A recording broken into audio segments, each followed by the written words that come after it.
friends. Hello, how are you doing today? Dimitri, your friendly neighborhood Aoka, back from a long hiatus.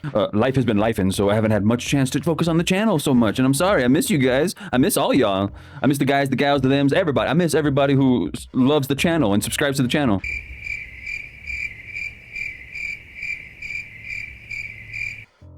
Hey, I still love it, and when we get more, hey, I love y'all too. How do you like the new look? I had to change it up a little bit because some of the makeups, and I've been having some eye stuff, so I couldn't do my normal circles. Let me know in the comments how you like the new look. If you just like the design, or if you want the black eyes again, I can try to do that again. If you want the kind of blacked out circle eyes. Anyways, your friendly neighborhood Heyoka, he is coming back to you today with some of his favorite things to do, which is talk about and review movies and TVs.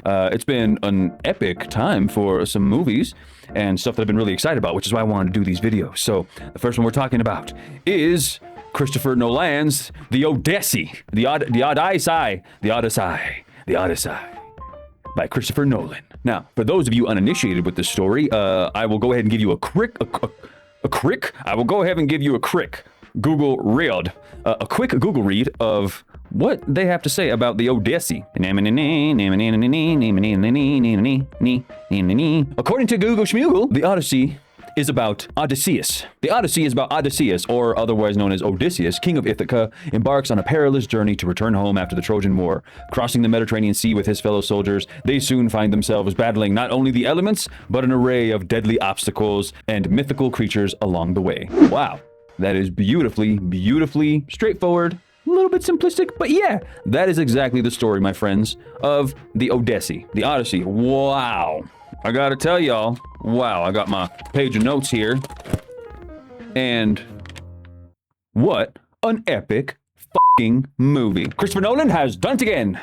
I don't know what that is, because to be honest, I'm not the biggest Nolan head out there. I appreciate the movies that I have seen of his. I have seen, obviously, the Dark Knight trilogy. I have seen Inception. I saw Interstellar a long time ago. What else of his have I seen? Oh, and Oppenheimer. All the movies have sat with me, like, to just being like, wow, that was cool, to just like, all right.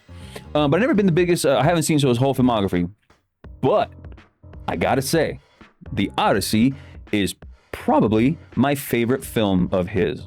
This movie was grand, epic, and oh, so just consumable for your person, and also just slightly challenging with how, my man is known for his he really loves his grounded realism, or something that's grounded in a fantastical sort of world, which I appreciate, and it makes things like this, I don't know, like, it's just a nice little interesting trail to walk in the realm of storytelling. And full transparency, I have not read the Odyssey since high school, and I went to high school back in the early 2000s BC. So it was reverse time. So it was 2000 BC was when I read the Odyssey. So it was clearly before this was written, or maybe it was 3000 BC. Either way, I read one of the Fresh Prince. But yeah, so I do not remember the original story, and even then, I'm sure in high school we read the abridged version. I don't remember. So I will be reviewing this movie and giving you my thoughts based pretty much solely on the movie and the things that I got out of it, as far as for the cinematic experience, thematically, and everything. So if I'm missing anything, and maybe those parts where Nolan might have strayed or didn't involve one thing, or maybe took out another from the book, or the original, or rather the poem, from Homer to this, yeah. I'm solely talking about the movie at this point. Overall, I would like to say that as a true historical fantasy, this movie hits a particular home for you inside your mind and your movie-going experience with your popcorn and your Diet Cherry Colas and your Milk Duds and Sour Patch Kids. Something about, Nolan's stamp on this is a good stamp. The fact that my man likes to keep a grounded sort of feel toward all his movies, especially if he's dealing with something that's, very, sort of outside of reality, like like Inception, for example. Nothing came off like completely crazy. It's not hyper, like say you take like James Gunn, who has like a certain color palette in his fantasy and space and everything like that.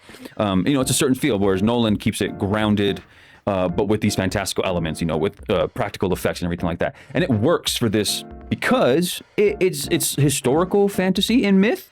So it's in the world, but he definitely plays the world as if, well, it's just this world and it has magic and gods and stuff like that. So It works in a fun way, you know? And I got to appreciate that from a man coming in there, really trying to give a new spin on something. I'm sure historically this movie will be talked about a lot. You know, maybe teachers might want to use it for, you know, they'll show it in class to just really help people, especially youngsters, get a real sense of the book, and then they can kind of compare and contrast with all that kind of stuff. I think it works. I think it really works well. You know, you don't have anything too flashy. It's all, you know, and they filmed in real locations. I believe they filmed in, I believe they actually filmed in Greece. I think they went to Scotland. I think they went to Iceland, if I'm not mistaken. Yeah, they filmed around, you know, in real places to try and give a feel of that they're sort of trekking this particular path from Troy back to Ithaca, but it's just everything goes awry. Everything's crazy in the mythical realm of Homer. But yes, cinematography, quite beautiful, quite colorful, but with the bleakness of a sort of history, especially with the themes going on about this with grief and, you know, the nature of war. Like, this is not the funnest place to live. I mean, would I rather live in, you know, Christopher Nolan's and Homer's The Odyssey versus, say, Westeros? Yeah, I'd say so. That's almost a no-brainer. Westeros kind of sucks. Open butt. But yeah, the cinematography gave like a sort of a lovely grit, and the realism really staked out the fact that the world is lived in, and that it really does kind of set you in a place to embrace the film. It actually kind of hugs you nice and easy, and the access point from you as the audience member to the film in this fantasy world is not that big of a trek. It's like 3 steps, boom, and then you're there. You're there in the fantasy world where you're just like your father. You're no good, Duck. You never be shit. And the fact that my man likes to actually be on location and do stuff like that is really cool, because then it lends itself to scale. So it's big and lovely, and the world is just, it's there for you. And the cinematography is great and it's beautiful. There's a lovely simplicity to like the shot work. Nothing is too crazy extravagant. It's very efficient, you know, going into it, and it's great. And with that said, that all ties into the direction by Mr. Nolan. Like I said, I'm not a big Nolan fan, but Nolan has a particular Christopher Nolan has a particular set of skills that if he finds you, he will enchant you and kill you with his movie. He made some pretty cool, very direct, you know, and almost there, you know, I guess this being his style, it's a very personal style, so it's cool. And it doesn't alienate the audience to be something so crazy that you can't really, you know, enjoy it both visually and, you know, in the whole experience with visuals, sound, anything visceral you might have felt on the screen. It's all pretty much there, so you kind of know what's going on. So the storytelling isn't too crazy. But my man made some interesting choices with the world itself, and the costuming is one of my favorite aspects of the movie, because there's a whole bunch of crap debated online about accuracy, historical accuracy and stuff like that. But, you know, in every movie, if you just watch movies like on a regular, right, you know that there's liberties taken by directors and people with visions and stuff like that. Like, look at that. Didn't nobody have a spinal column on the back of their helmet back in the day? Like, that is a spinal cord made of either gold or bronze or something. That ain't real. Ain't nobody got time for that. And you know, there's a scene where they go to the island of the giants, and they have this big silver, I'm the freaking Tin Man, I'm roided out Tin Man, and we're about to fuck all you up. You know, a total liberty, and it added to it. I really enjoyed that aspect of the film. And yeah, my man was really shooting for a type of vision. Whoever he did, oh my god, man, like the sound in this movie is quite crazy. I loved it. When they go in to see the Cyclops, and just the sound was as epic as the movie. Just wild. Let's give shout outs. Hold on 1 second. Oh, and another thing, y'all, damn.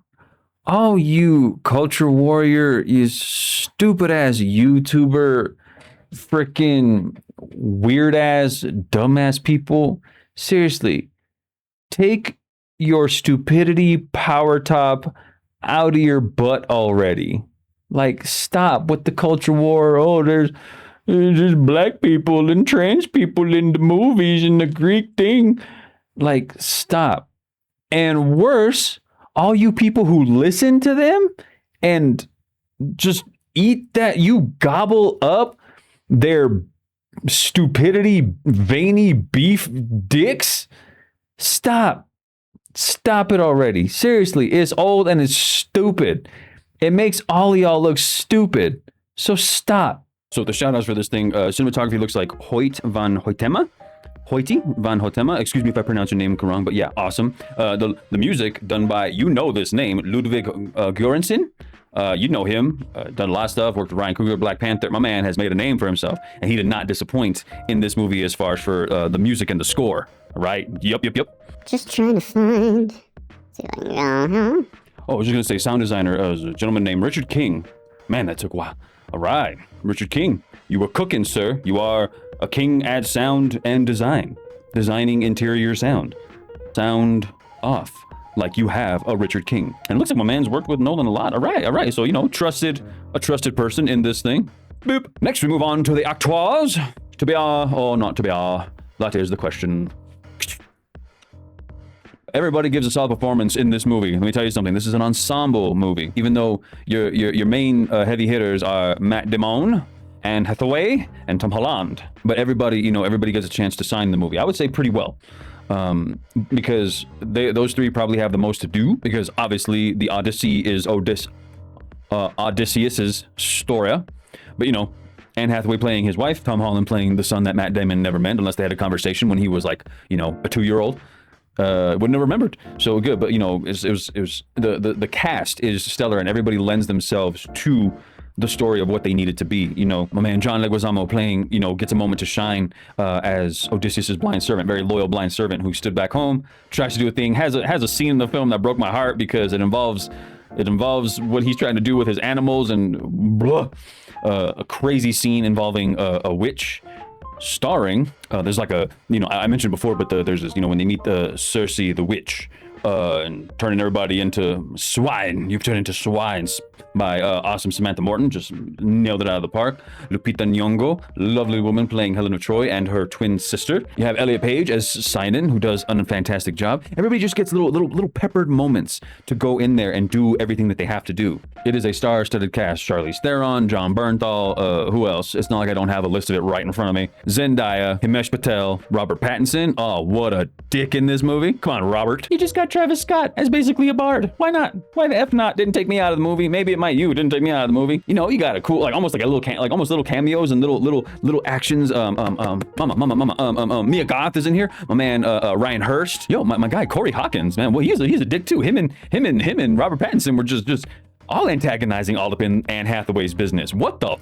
But no, overall, the cast understood Nolan's assignment, and I gotta give it to them for just diving deep into something that's this grand, and again, trying to balance the performances with the epic myth of the Odyssey, grounding it in Nolan's vision, but then still giving it real juice and flavor. And I don't know anybody who didn't do that. You know, everybody from the supporting players to the small little one-shots to the main cast, everybody was bringing it. Solid effing work, folks. One of the reasons I really sort of gravitated to this film is I was heavily engaged with some of the themes and the goings-ons of this particular story and this telling of this story. There's heavy amounts of guilt, grief. Obviously, there's this loyalty, an adventure, you know, a sort of determination of a person trying to get back home. But not really, because you are self-inflicting, especially with Odysseus, and how it explores the things that he made come to pass during the Trojan War. That is really eating at him, and it's an interesting kind of thing about the crazy sort of loyalty / nationalism, or maybe self-preservation, because, you know, my man had to listen to bullshit Agamemnon, who's just nothing more than a big facade of a flex, but he's a jackass. He's a piece of shit. And I really appreciate it. It's his last 2 films have been that about a person, particularly a man who changed history, one in real life, the other one in the myth, but like did this thing and really regrets it because all kinds of bullshit comes around with the choices that you make, especially in times of war and conflict, and what the fallout and aftermath of stuff like that is. It's not a good look for someone who's trying to maintain a clear conscience and a good spirit. Oh, I can go on for hours about that. So if we want to have a long discussion about it, yeah, I would love to explore it. But I'm sure you'll be able to find a lot of thematic education from YouTubers much more savvy than I. So look for them to just kind of, you know, extend your brain a little bit, extend those neurons in your brains of understanding the sort of implications and the things that went into this particular version of the Odyssey. It was amazing, and I really appreciate it. But it absolutely did have the echoes of, what did I just do? Oh, Oppenheimer. What did I just do? Oh, Odysseus. Hey, let me just grab some hooty-hoo whiskey. All right, now let's move on to some people's favorite thing about talking about movies is these booty cracks that sort of, you know, take away from the experience. And if there's one mistake, that means it's utter poop shit. Honestly, there wasn't much.